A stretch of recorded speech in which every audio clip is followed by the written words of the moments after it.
What's up, people? How you doing? I have returned for another video, and this time it's going to be related to the motocross season. I actually have two topics I'm going to discuss.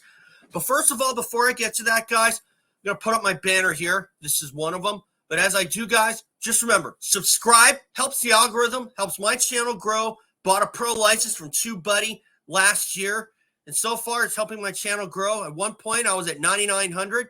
Now, I've earned almost 1,000 subs since the summertime. So, or maybe I was a little bit less than that, but still. Anyway, guys, regardless, subscribe if you think I'm worth listening to, or if you like my points, or if you just want to see some of my other videos. So there's my banner. So let's get into this. Okay, now I come through with this video because I was wondering if Levi Kitchen is going to rebound after losing the 250 West Supercross title to my predicted champ, RJ Hampshire. Now, as I said earlier, if Levi Kitchen won this title, I would have had no problem eating my words because he's on Pro Circuit Kawasaki. And the last time Pro Circuit won a Supercross title was Justin Hill in 2017. And of course, we all know what happened on the East Series when Joey Savacci had the East title in his hands, and he did everything he could to lose that title, and did when Zach Osborne put him down with 2 corners to go. So now I'm wondering, is Levi Kitchen going to rebound after losing this title? My guess is he probably will. However, it has not worked for some guys through the years. And that's why I come through with this video. I mean, we've seen it happen before to other guys in both classes. I mean, who could forget in 1992 when Damon Bradshaw won 9 races in the Supercross season, yet lost the Supercross title to Jeff Stanton, who won only 3 races.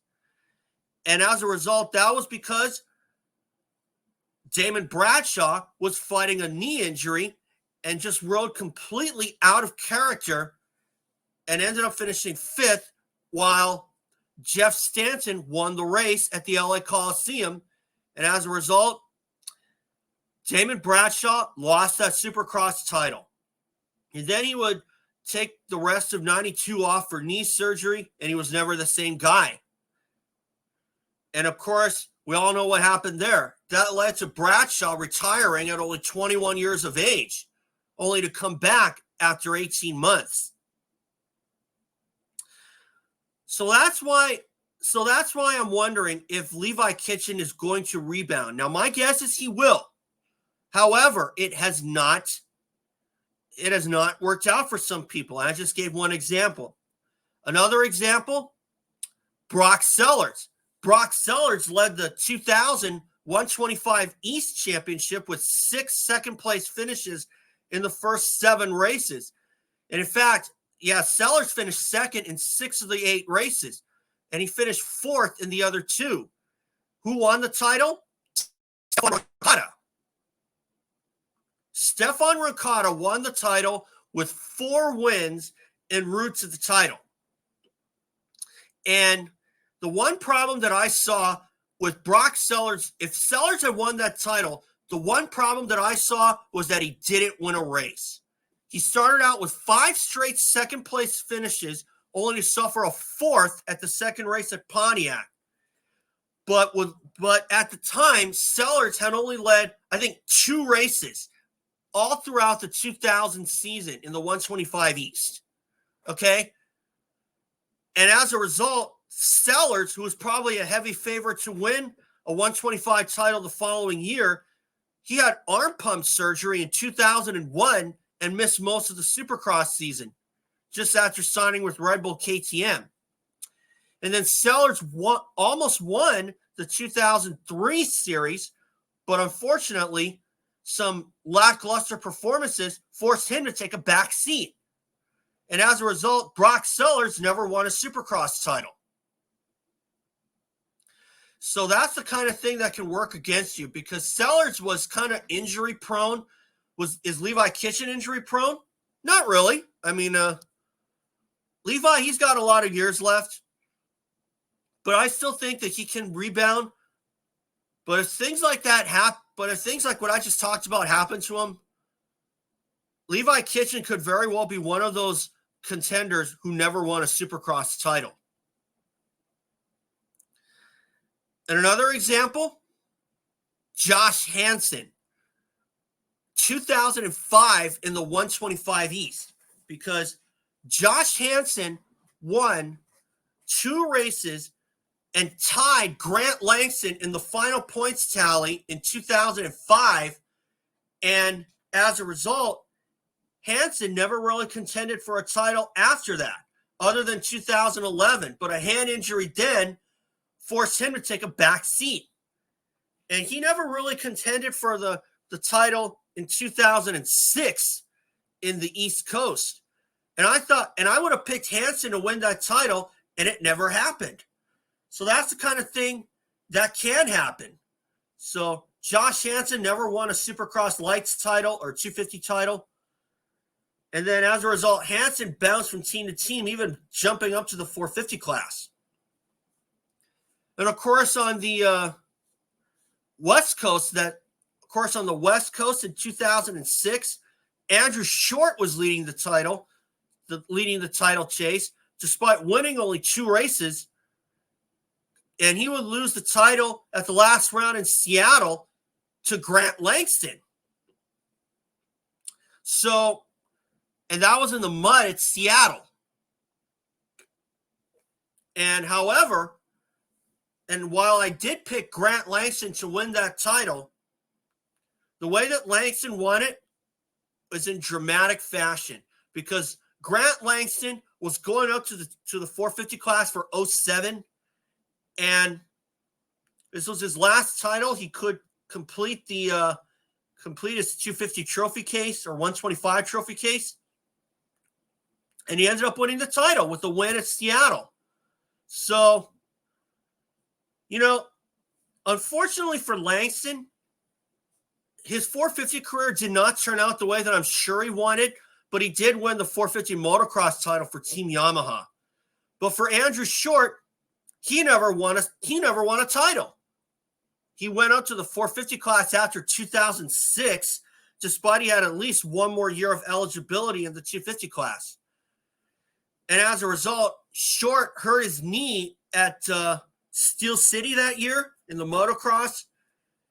And I don't think Short was really the same guy after that. And, we've seen, so for Levi Kitchen to rebound to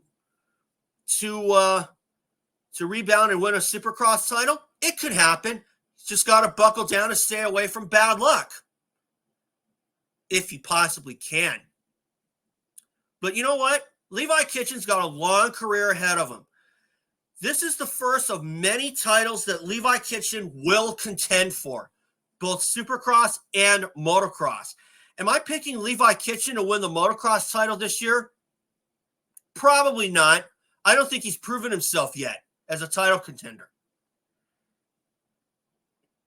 And of course, you heard me talk about earlier another example, Joey Savatgy, when he lost the 250 East title in 2017 to eventual champ Zach Osborne, who fell in the first turn and came back and put him down on the last lap. And as a result, Savatgy never won a title in the 250 class after that. He ended up pointing out, and he's not eligible to return, which is completely nuts. And even Cooksey talked about this, and I too think that is really, really, it's really an injustice to this class. I mean, really, if you haven't won a title, granted, of course, you have pointed out, then if you haven't won a title, then that's where I see the injustice. So anyway, now another thing you don't see on this banner is I am going to put in my predictions for the 2024 Motocross Championship. And I already said that I wasn't picking Levi Kitchen to win the motocross title, at least in the 250 class, okay? My pick there in the 250 class is Tom Vial, okay? I think that this is his time because Tom Vialle gets 1 year to defend his title in Supercross. And I think that Tom Vialle is ready for a 450. And I have to admit that when Tom Vialle won the Supercross title, I was surprised because I thought his learning curve was going to be a very, very steep one after what we saw last year. Okay? But I think Vialle is a better outdoor rider, and I think that he's going to give Hayden Deegan a lot of headaches this summer, especially with Hunter Lawrence moving up. So Tom Vialle's my pick for the motocross title. And as for the 450 class, I have it between Jet Lawrence and Chase Sexton. Now, you're going to notice I didn't add Eli Tomac to the fold because he's out with a thumb injury. And he's missing the opening rounds of motocross. And so is Cooper Webb. Okay? I don't think Webb has proven himself outdoors, and I would not have picked him for the motocross championship. Who am I picking for the motocross championship? I'm leaning towards Jet Lawrence. I mean, how many of us thought that Jet Lawrence was going to win the 450 motocross title last year, let alone sweep the season as a rookie? And I think that Jet Lawrence is at the point where he's going to do no wrong sooner or later. So I have Chase Sexton as second place, and I think I have probably Jason Anderson as third. Okay? And I think Aaron Plessinger as fourth, okay? But as for the 250 class, I probably have Vialle, Hayden Deegan, and Levi Kitchen for third, okay? I'm just going off of my gut, okay? So anyway, I just thought I'd come out with this video. So hopefully Levi Kitchen can rebound. And if Levi Kitchen happens to win this title and prove me wrong, I got no problem eating my words. Because it's Pro Circuit Kawasaki. They're known for titles. And the fact that they haven't won a title in 7 years is not only disappointing, but it's a drought that's just waiting to be taken away. It's a drought that's waiting to be relieved in for lack of a better word. Okay? So, anyway, guys, thanks for watching. And remember, subscribe, and we'll see you all for Super Motocross. We're heading outdoors to Palo Raceway to begin Motocross 2024.